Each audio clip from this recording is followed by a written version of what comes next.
Okay, so we talked on Friday about kinetic energy. It's all about movement and motion.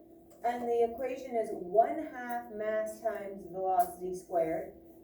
Today we're going to look at gravitational potential energy, and that is the energy of position. So potential energy is stored up energy or energy of position or location. We talked about all these again last year. We had a whole unit on potential energy, but it's stored up or energy of position. This is slide number 5.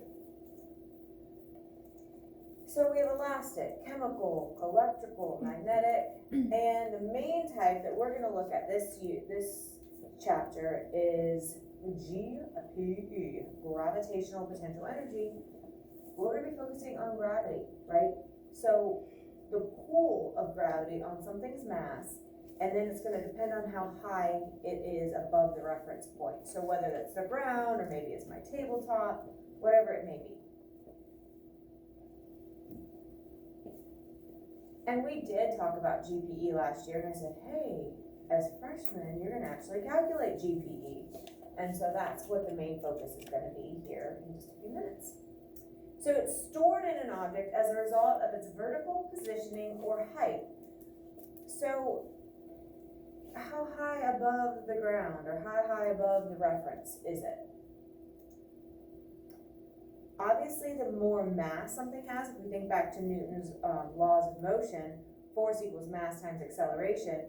Acceleration could be a gravity. Mass, the bigger the mass, the more force it had, right? So that kind of relates to this equation as well. If you increase the mass but keep the height the same, it's going to have more GPE. So like if you have a boulder and a pebble, which one would you be more afraid of hitting you if they were both like 100 meters high? The boulder would be a little scarier, wouldn't it? Right? You don't care so much about the pebble. So mass is definitely going to have an impact on our GPE. Also, how high? So let's say you have 2 medium-sized rocks, like they're, maybe, like the size of a basketball. Well, that's pretty substantial, right? I think I would rather have, if I have one like, 1 meter high versus 2 meters high, I think I'd still rather take the chance of getting hit by the one that's 1 meter high. They have the same mass, it's less force that it's going to have because it has less time for gravity to act on it before it actually would hit you. All right, so those are our two variables, mass and height. So if you take a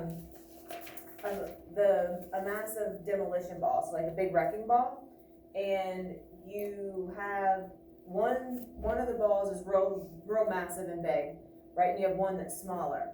Obviously, the one that is more massive is going to be able to do more damage. The reverse is also true. Like if you have something really high and you let it go, it has more potential to cause more damage the higher you pull that wrecking ball up. So like if we kind of use our Newton's cradle like that this is my wrecking ball, it can put more force the higher I have it. So if I have it right here, you can see it's causing more of a reaction, which is more of a force. If I just barely raise it, you don't have as much of a reaction. So remember, this whole unit is talking about things that are kind of getting in motion. So everything we've already learned still kind of is true, which is nice. All right, so here's our equation. Mass times gravity times height. Gravity is going to be constant. It's not going to be told you in the problem. At this point, we're assuming that you get that it is 10 meters per second squared. Right? If it is something different, then that will be given to you. So M is mass, G is gravity, and H is height. This is energy, so the units are joules again. Units are still going to be joules. And so we do have a triangle for this one. It's a little bit different. You have GPE over, so this is our division, mass times, gravity times height. So typically gravity is going to be 10, but if it's going to work the same. If we need to solve for mass, it's going to be GPE over gravity times height. If we need to solve for height, it's going to be height equals GPE divided by gravity times mass. Basically, you just have to do one extra step, multiply by the gravity, and then do your division. That's it.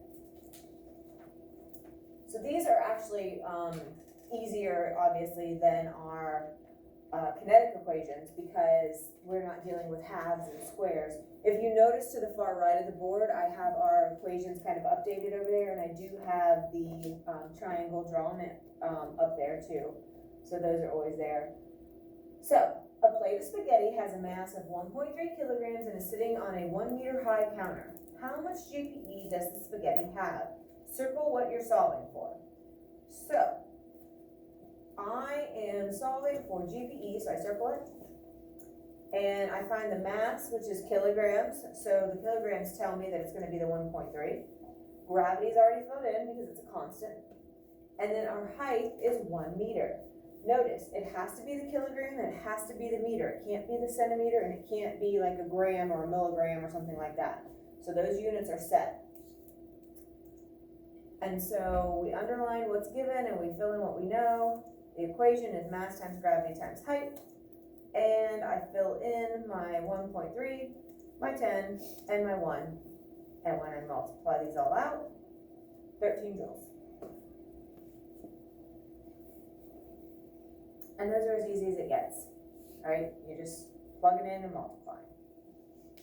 The other ones, you'll have to use the triangle and rearrange the equation. But it's still pretty easy math. So, let's take a look here at your in-class practice for GPE. That's it. I know, these notes are super short. If you didn't get one of my calculators from the back, and you don't have your own, go ahead and grab one.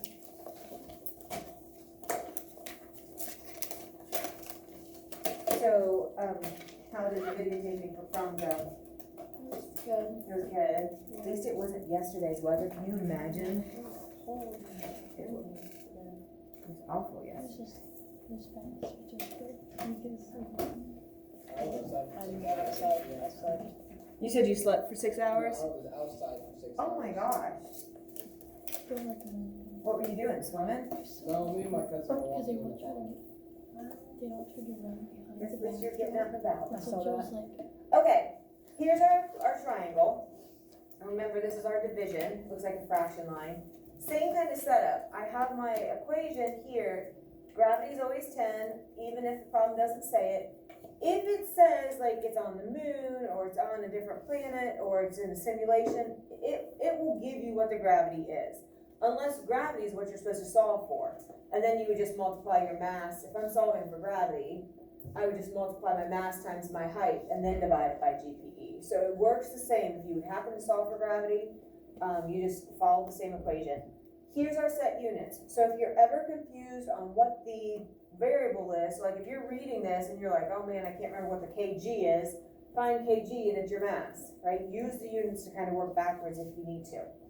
Same thing, we're going to circle what we are solving for, underline what we know, use a triangle to help you set it up. And then just always remember it's 10 unless the problem says otherwise. So, where's my here? A 3 kilogram blue jay is squawking in an oak tree in Mrs. Field's backyard. If the bird is on a branch located 20 meters from the ground, how much potential energy does it have? So, I see mass is 3. I see 20 meters from the ground, so that's my height. I'm solving for GPE, and I'm not a variable short, it's just gravity, which is 10. Okay. So I'm going to set up my equation. So you can do mass times gravity times height, or if you are comfortable mgh, it doesn't matter. Whatever your level of comfort is, do that. I'll try to do it both ways. Now I'm going to just plug in, and sometimes this GPE will just be shown as PE. Okay, so for us, the only type of potential energy we're really going to be calculating and looking at is the gravitational. So if you just see PE, we're assuming it's our GPE for this unit. So my mass is, 3, my gravity is 10, and my height is 20.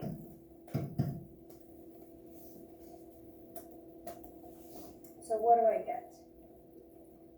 What do you think? 600 joules. Okay, that sounds good to me. So you get 600 joules.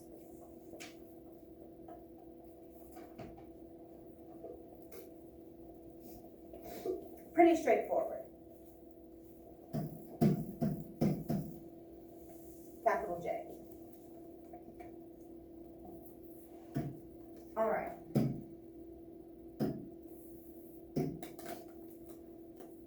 So this says if a 6-kilogram blue jay were sitting on the same branch as the first jay, his GPE would be, what do you think? 2 times the first day.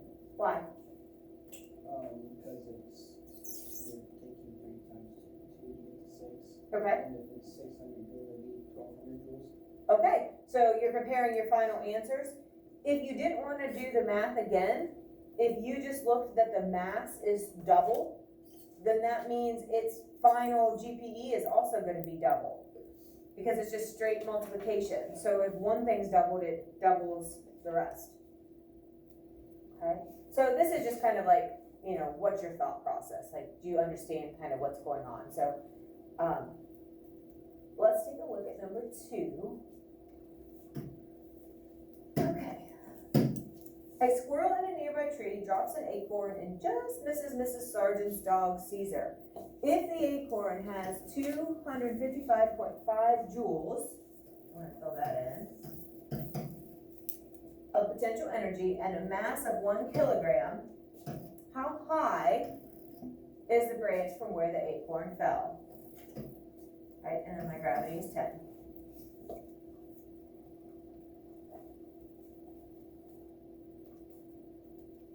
Okay, so I am going to look at my triangle, which is GPE over mass times gravity times height. So I'm solving for height. So what's my equation going to be? What do I have to redo for my formula here? If I cover up height, Emily? M times G divided by GP. Good. So my height equals GPE over my mass times gravity. So now I just plug them in. H is going to equal 255.5 over, what was it, 1 times 10. So I'm going to simplify, and I get 255.5 over 10. So it's basically just like moving my decimal point 1 to the left, right? So I get 25.55, or if you want to round, we can say 26. And what's the units going to be? We're dealing with height. Meters. Good. I don't care if you left it 25.55, 25.6, or 26. Again, if it's not for a lab, then I don't really care how you round. Okay, so there's an example for height. Let's take a look. The back. And I think your triangle's down at the bottom there. All right. A gymnast exercises by jumping on a trampoline. Her highest point is 4.3 meters off the ground and has a potential energy of 11,466 joules. What is the mass of the gymnast? That's what I'm solving for. My highest point is 4.3 meters. And there's my joules. Alright, so, and gravity is going to be 10. So I'm solving for mass. So somebody give me that equation. What are we going to have? Mass equals GPE divided by height times gravity. Good. GPE is always going to be on the top. If we're for solving for one of the other three variables, so. Okay, let's plug it in. So 11,466 over 4.3 times 10. Simplify. 11,466 over 43. And what are we gonna get?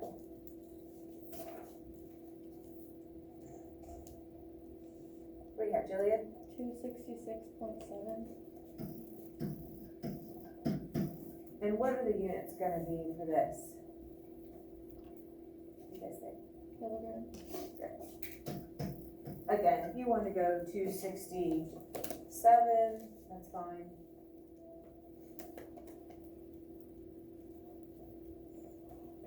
Okay, why don't you go ahead and try 4 and 5. Also try the part B, if, see what you come up with there. When you get it done, go ahead and bring it over to me to check.